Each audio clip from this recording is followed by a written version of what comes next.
안녕하세요. 김광삼의 찐콕TV 김광삼 변호사입니다. 어제 민주당이 발의해서 본회의에 상정된 최상병 특검법에 대한 재표결이 있었죠. 근데 결국 5표 부족으로 이제 부결이 됐습니다. 지난 5월에 의해서 이제 두 번째 부결이 된 거예요. 그런데 이 표 분석을 해보니까 국민의힘 내부에서 최소 3표 정도 이탈한 걸 보입니다. 이제 무효표가 1표 있잖아요.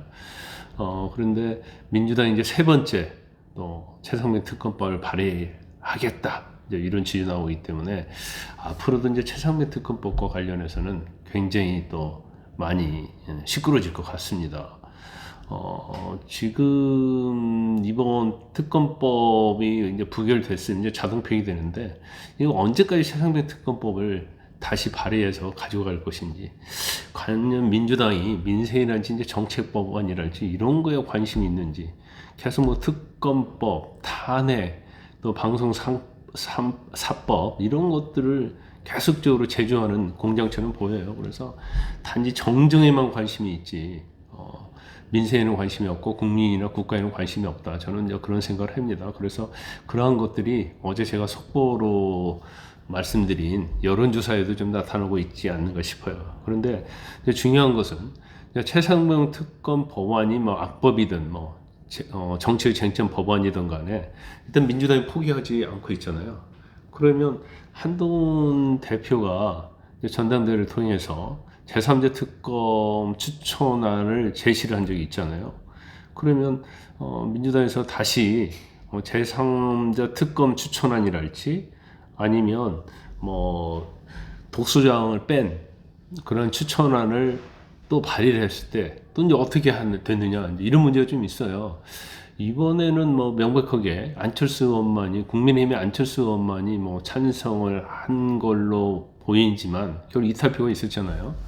그러면 또 다른 의원들이 이에 동참할 가능성이 있기 때문에 굉장히 이제 복잡한 미묘한 그런 상황이 되어버렸어요. 그런데 한동훈 대표가 뭐 전당대회 때는 제3자 추천 특검 법안에 대해서 제의를 했지만, 그 당시 그런 제3자 추천 법안을 제의했다고 한다면 민주당이 그걸 받았어야죠.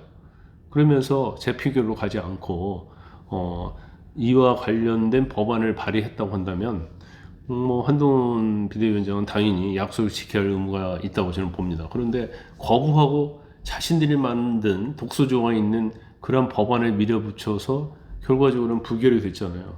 그러면 이미 민주당이 거부했기 때문에 한동훈 대표의 제안은 이미 끝난 거 아니냐, 뭐 그렇게 들을 수도 있어요. 장도영 의원이 이제 그런 얘기를 했잖아요. 일단 논의할 실익이 없다. 자연스럽게 제3자 추천 특검 안은 논의는 이제 끝났다, 이런 얘기를 하고 있는데, 저도 뭐 그 얘기는 사실은 이제 동의를 하지만 민주당이 앞으로 계속 했을 때 과연 이탈표를 막을 수 있느냐, 이게 굉장히 문제입니다. 이번에도 사실은 국민의힘에서 반대 당론으로 정했지만 뭐 3명에서 4명 이탈표가 나왔잖아요. 그래서 이 문제가 굉장히 앞으로 한동훈 대표의 국민의힘의 어떤 배가 앞으로 나가는 데 있어서 이제 시험대가 될 것이다, 이렇게 봐요. 지금 한동훈을 지지하는 국회의원이 한 10명에서 15명 정도로 추정이 되고 있는데, 그런 사람들이 제3자 특검 추천안이랄지 아니면 민주당이 독소조항을 뺀 추천안을 과연 냈을 때 이걸 어떻게 하느냐, 굉장히 난감할 수는 있을 것 같습니다. 그래서 하지만 이게 바로바로 뭐 제출이 되고 그러면, 지금 뭐 한동훈 대표에 대해서 대표 취임한 지 얼마 안 됐잖아요.